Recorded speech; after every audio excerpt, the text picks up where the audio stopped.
Have you ever witnessed a moment where an entire arena goes silent and time seems to stop? All you can hear is the sound of a young gymnast's body hitting the vault. In just 3 seconds, an Olympic dream was shattered forever. This is the true story of the terrifying fall that changed the world of gymnastics. I remember the first time I read about Julissa Gomez. I tried to picture her eyes as she stood before the vault in Tokyo. In that moment when everything was still okay, her future, her hopes, and that quiet worry in the back of her mind. She was a young athlete who stood out from the hot suburbs of Texas with a simple but big dream to become an Olympic star and lift her family out of poverty using her own strength and talent. But tragedy, I've learned, doesn't usually give big warnings. It often starts with small things, like rolling on the mat during practice, mornings when you don't want to get up, or an uneasy feeling facing a new move.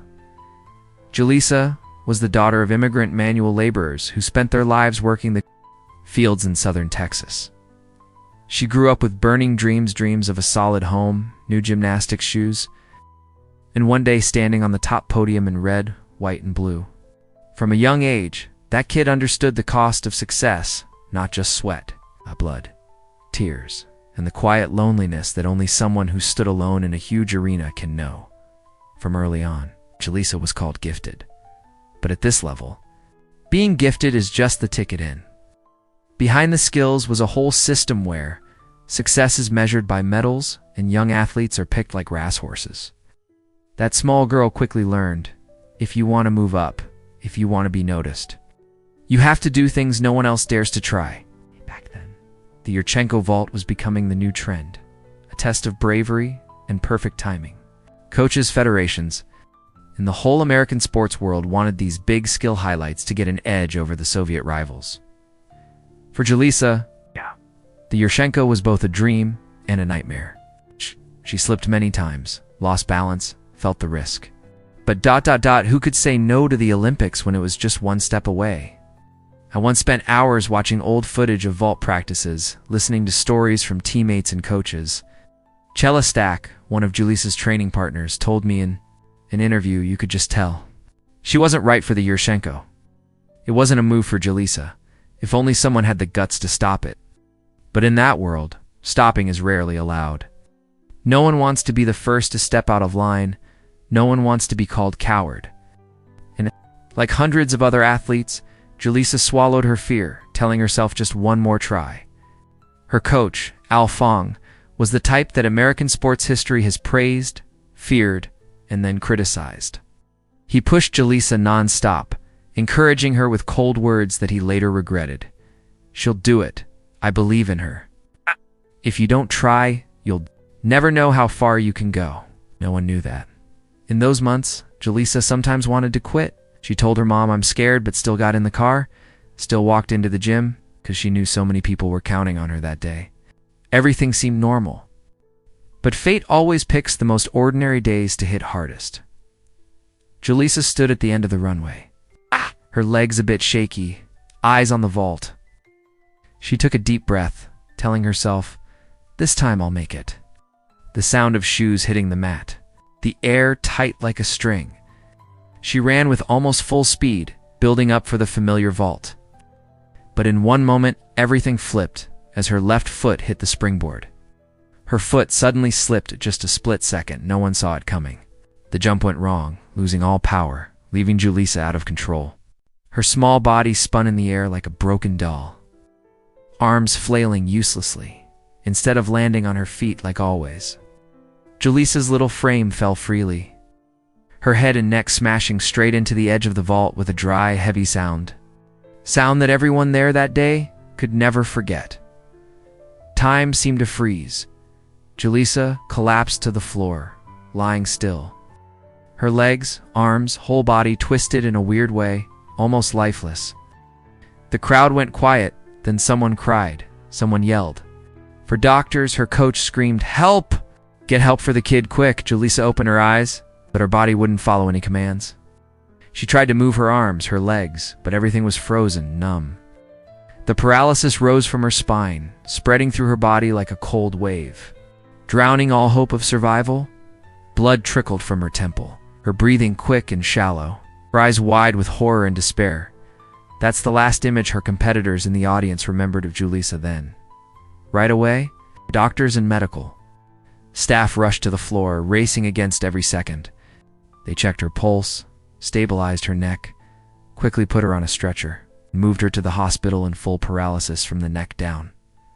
I once asked a doctor in Tokyo, the first one to reach Julissa after the fall, what it felt like for him, he said.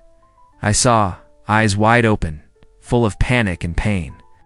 She was still awake, but couldn't move anything but her eyes. We knew it was a bad spinal injury. I've seen many cases like that, but never a girl so young, with her whole future ahead.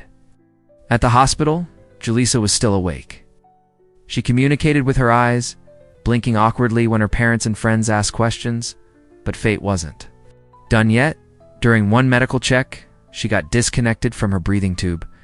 She lost oxygen to her brain, a common mistake in hospitals, but enough to take away any last hope. Julissa fell into a deep coma. Oh. She lived in a vegetative state for 3 full years before passing away at age 18. Her death wasn't just a personal tragedy. It was a huge shock to the whole American sports system.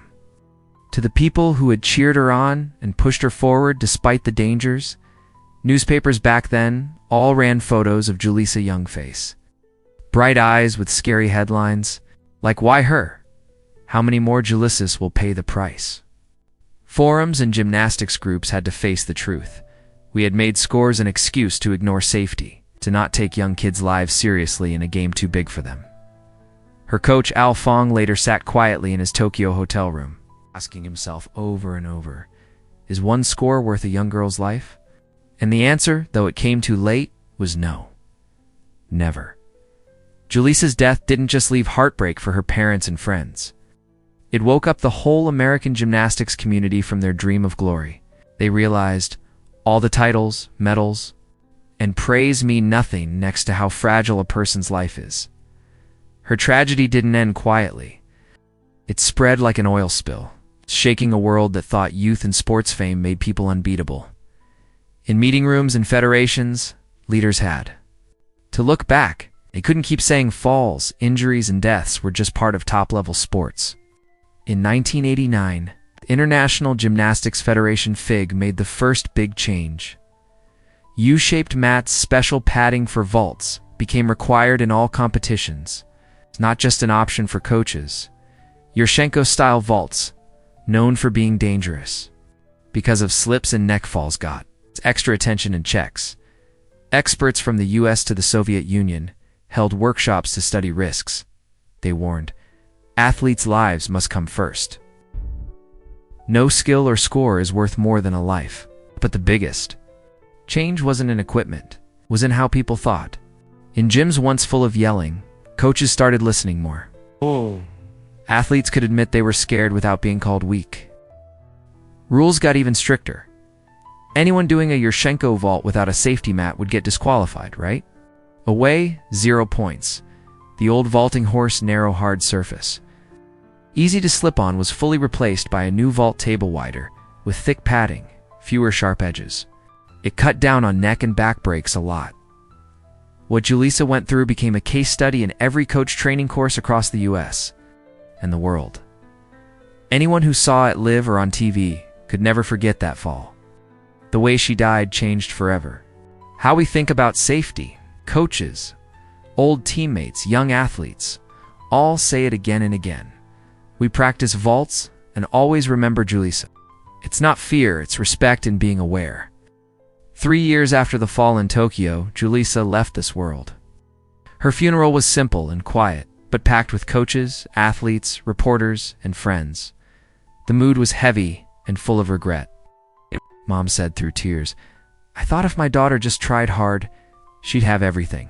Now I just hope no one loses a child because of big dreams and adults not being careful." The gymnastics community never forgot the name Julissa Gomez.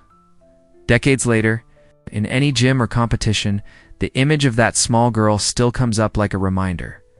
Remember, behind every risky move, every chase for points, is a life of familia. Future. The biggest tragedy isn't when death, it's when society doesn't learn from the pain.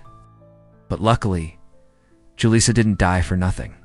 Her legacy is thousands of athletes protected. It's thousands of parents not scared when their kid steps up to the vault, and a permanent change in the whole sport.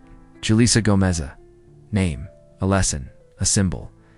No one knows if she'd have won Olympics if she lived, but for sure, by leaving, she changed the fate of thousands, millions of others. There's one question I kept asking myself while digging into and rewriting Julissa Gomez's story. How many deaths do we need before we change? But Julissa, one was more than enough.